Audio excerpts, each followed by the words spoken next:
മനുഷ്യന്റെ ജീവൻ നഷ്ടപ്പെടുത്തിയിട്ട് ഇവിടുത്തെ ഏത് സംവിധാനങ്ങൾ കണ്ണു തുറന്നിട്ട് എന്തിനാണ് മുബഷീർ? ഒരു പാവപ്പെട്ട മനുഷ്യൻ ഒരു ഓട്ടോറിക്ഷ വാങ്ങി ആ തൊഴിൽ ചെയ്ത് ജീവിക്കാൻ, കുടുംബത്തെ പോറ്റാൻ വേണ്ടി ഇറങ്ങി പുറപ്പെട്ട ഒരു മനുഷ്യന്റെ ജീവൻ നഷ്ടപ്പെടുത്തിയത് ആരാണ് എന്നുള്ളൊരു ചോദ്യമാണോ?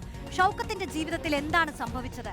ഈ ഓട്ടോ വാങ്ങിയതു മുതൽ അദ്ദേഹത്തിന്റെ ജീവിതത്തിൽ സംഭവിച്ചിട്ടുള്ള കാര്യങ്ങൾ പ്രേക്ഷകരൊന്ന് കാണണം. ഞങ്ങൾ അതാണ് ഇനി വിശദീകരിക്കാൻ പോകുന്നത്. നോക്കൂ, ഷൗക്കത്ത് 5 വർഷം മുൻപാണ് പുതിയ ഒരു ഓട്ടോ വാങ്ങുന്നത്. ഒരുപാട് സ്വപ്നങ്ങളുമായി ജീവിക്കാൻ ഒരു തൊഴിലെന്ന നിലയ്ക്ക് വാങ്ങിയ ഒരു ഓട്ടോയാണ്. അതിൽ രേഖകളും ഫിറ്റ്നസ് സർട്ടിഫിക്കറ്റും എല്ലാം ലഭിക്കുന്നു. ആ ഓട്ടോറിക്ഷ വാങ്ങിയ ഘട്ടത്തിൽ തന്നെ നമുക്കറിയാം 2 വർഷത്തിന് ശേഷമാണ് ഫിറ്റ്നസ് കാലാവധി അവസാനിക്കുന്നത്. അപ്പോൾ ആദ്യത്തെ ഒരു 8 വർഷത്തിൽ ഓരോ 2 വർഷം കൂടുമ്പോഴുമാണ് ഇങ്ങനെ ഫിറ്റ്നസ് പുതുക്കേണ്ടത്. അതിന്റെ ഫിറ്റ്നസ് കാലാവധി ആദ്യത്തെ 2 വർഷം കഴിഞ്ഞപ്പോൾ തന്നെ അവസാനിക്കുന്നു. പിന്നീട് എന്ത് സംഭവിക്കുന്നു നോക്കാം. MVD ഏജന്റിനെ സമീപിക്കുകയാണ്. ഈ ഫിറ്റ്നസിന് വേണ്ടി ഇപ്പോൾ പൊതുവിൽ എല്ലാവരും സ്വീകരിക്കുന്ന രീതി ഇപ്പോൾ നമ്മൾ പ്രതികരണങ്ങളിലടക്കം പറഞ്ഞു കേട്ടതേ ഉള്ളൂ. ഈ ഒരു ഏജന്റ് വൽക്കരണം തന്നെ അതൊരു വലിയ വിപത്തായി മാറിക്കൊണ്ടിരിക്കുന്ന ഒരു കാലം. അങ്ങനെ ഏജന്റിനെ ഷൗക്കത്ത് സമീപിക്കുന്നു. ഫീസിന് പുറമെ 2000 ചോദിക്കുന്നു ഏജന്റിന് എക്സ്ട്രാ 2000 കൊടുക്കണം. പാവപ്പെട്ട മനുഷ്യരാണ്, ആലോചിക്കണം. സാധാരണക്കാരുടെ ജീവിതം ഇങ്ങനെയൊക്കെയാണ് മുന്നോട്ട് പോകുന്നത്. ആ ഏജന്റിന് 2000 കൊടുക്കണം. ഇനി മറ്റൊരു അട്ടിമറിയുണ്ട്. അതിൽ 4000 നൽകി കഴിഞ്ഞാൽ വാഹനം കാണിക്കാതെ തന്നെ ഫിറ്റ്നസ് ലഭിക്കുമെന്നാണ്. നമ്മുടെ ഈ നാട്ടിൽ നടക്കുന്ന സംഭവമാണ്. ആലോചിച്ച് നോക്കണം. വാഹനമേ കാണണ്ട, നിങ്ങൾക്ക് ഫിറ്റ്നസ് വേണോ? ലഭിക്കും. ചുമ്മാ ഒരു 4000 രൂപ അങ്ങ് കൊടുത്താൽ മതി. അതാണ് ഷൗക്കത്തിനും സംഭവിച്ചത്.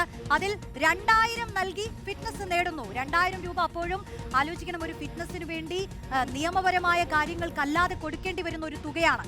അതിൽ അഴിമതിക്ക് വഴങ്ങില്ല എന്നുള്ളൊരു തീരുമാനം ഷൗക്കത്ത് എടുക്കുകയാണ്. അങ്ങനെ അധിക പണം നൽകി ഒരു കൈക്കൂലി നൽകില്ല എന്നുള്ളൊരു തീരുമാനത്തിലേക്ക് ഷൗക്കത്ത് എത്തുന്നു. നേരിട്ട് തന്നെ അപേക്ഷ നൽകാം എന്നുള്ളൊരു തീരുമാനത്തിലേക്കും ആ സാധാരണക്കാരൻ എത്തുന്നു. 2025 നവംബർ 13 വാഹനം ഹാജരാക്കുകയും ചെയ്യുന്നുണ്ട് ഷൗക്കത്ത്. അതായത് കഴിഞ്ഞ വർഷം നവംബറിൽ വാഹനം ഹാജരാക്കുന്നു. വിശദമായി പരിശോധിച്ചുകൊണ്ട് ഫിറ്റ്നസ് നിഷേധിക്കപ്പെടുകയാണ് ചെയ്യുന്നത്. ആ നിഷേധിച്ചതിന്റെ കാരണമൊന്നും പറയുന്നില്ല. ഫിറ്റ്നസ് നിഷേധിച്ചതിൽ ആ മനുഷ്യൻ അന്നു തൊട്ട് ഉരുകുന്നുണ്ട്. ആലോചിക്കണം.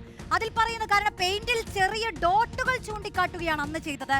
പിന്നെയും അവരുടെ ഭാഗത്തുണ്ടായ വിശദീകരണം എന്ന് പറയുന്നത് പെയിന്റ് ചെയ്തപ്പോൾ അതിൽ അടുത്ത തരത്തിലുള്ള നിർദ്ദേശങ്ങൾ കൂടി വരികയായിരുന്നു. അതിൽ അവർ പറഞ്ഞിരുന്ന കാര്യം സൈഡിലെ സ്റ്റീൽ കമ്പി മുറിക്കാൻ പറഞ്ഞു. ആദ്യം ഈ പെയിന്റ് അടിച്ചതിൽ ചില ഡോട്ടുകൾ ഉണ്ടെന്ന് പറയുന്നു. പിന്നീട് ചെന്നപ്പോൾ അതിൽ പറയുന്നു വീണ്ടും ആ സ്റ്റീൽ കമ്പി മുറിച്ചു മാറ്റണമെന്ന് പറയുന്നു. നമുക്കറിയാം ഈ സ്റ്റീൽ കമ്പികളൊക്കെ വെച്ചുകൊണ്ട് തന്നെ എത്രയോ വാഹനങ്ങൾ ഈ നാട്ടിൽ ഓടുന്നുണ്ട്. പക്ഷേ ഷൗക്കത്തിന് സംഭവിക്കുന്ന കാര്യം ഇതാണ്. നേരാവണ്ണം ജീവിക്കാൻ ഇറങ്ങി പുറപ്പെട്ട, കൈക്കൂലി തരില്ല എന്നുറപ്പിച്ച ഒരു മനുഷ്യന് സംഭവിക്കുന്നത് ഇങ്ങനെയാണ്. മറ്റ് വാഹനങ്ങൾക്കൊപ്പമൊക്കെ ഏജന്റുമാരുണ്ടെന്നാണ് പറയുന്നത്. കാരണം ഏജന്റുമാരില്ലാതെ സ്വന്തം നിലയ്ക്ക് പോകാമെന്ന് തീരുമാനിച്ച ഷൗക്കത്തിന് സംഭവിച്ചിട്ടുള്ള ദുരനുഭവമാണ്. മറ്റു വണ്ടികൾക്കെല്ലാം ഏജന്റുമാരുള്ളത് കൊണ്ട് തന്നെ അവർക്കൊന്നും ഒരു പ്രശ്നവുമില്ല. എക്സ്ട്രാ കാശ് കൊടുക്കുക, ഫിറ്റ്നസ് നേടിപ്പോരുക, ഇത് മാത്രമേ വേണ്ടുള്ളൂ. അടുത്ത നോക്കൂ, ഈ കൊണ്ടോട്ടി MVIക്ക് പരാതി നൽകുന്നുണ്ട് ഷൗക്കത്ത്. ഈ കാരണങ്ങൾ ചൂണ്ടിക്കാട്ടി, തനിക്ക് ഫിറ്റ്നസ് ലഭിക്കുന്നില്ല എന്നുള്ള കാരണങ്ങൾ ചൂണ്ടിക്കാട്ടി പരാതി നൽകുന്നുണ്ട്. പക്ഷേ ജില്ലയിലെ വിവിധ ഏജന്റുമാരെ പിന്നീട് സമീപിക്കേണ്ടി വരുന്നുണ്ട്. നിവൃത്തികേട് കൊണ്ടാണ്.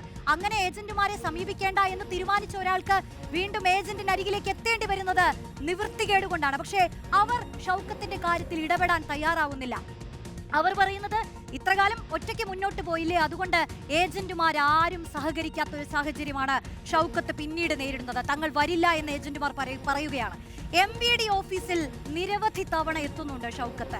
അത്രത്തോളം പ്രയാസപ്പെടുന്നുണ്ട് ആ സാധാരണക്കാരൻ എന്നുള്ളത് ഇതിൽ നിന്നൊക്കെ നമുക്ക് മനസ്സിലാകുന്ന കാര്യമാണ്. ഉദ്യോഗസ്ഥർ കാരണം വ്യക്തമാക്കുന്നില്ല. എന്തുകൊണ്ട് ഈ വാഹനത്തിന് ഫിറ്റ്നസ് ലഭിക്കുന്നില്ല എന്നുള്ളതിന് ചോദ്യങ്ങൾ പലതുമുള്ളപ്പോഴും പരാതികൾ മുന്നിലുള്ളപ്പോഴും ഷൗക്കത്തിന് അതിന് ഒരു മറുപടി പോലും വ്യക്തതയോടുകൂടി ലഭിക്കുന്നില്ല എന്നുള്ളതാണ്. ഇനി EMI ഉൾപ്പെടെയുള്ള സാമ്പത്തിക പ്രതിസന്ധി ഷൗക്കത്ത് ആ ഘട്ടത്തിൽ അനുഭവിക്കുന്നുണ്ട്. ഇപ്പോൾ ഒരു ഓട്ടോറിക്ഷ വാങ്ങുമ്പോഴുള്ള ഒരു ചിലവ്, സ്വന്തം കയ്യിൽ നിന്ന് കുറച്ച് കാശ് പോലും എടുക്കാനില്ലാതെ ലോൺ എടുത്തൊക്കെ ഓട്ടോറിക്ഷ വാങ്ങുന്ന മനുഷ്യരെ നമുക്കറിയാം. നമ്മുടെ ഇടയിൽ ജീവിക്കുന്ന മനുഷ്യരുണ്ട്, നമ്മുടെ വീട്ടിലുണ്ടാവും അത്തരക്കാർ.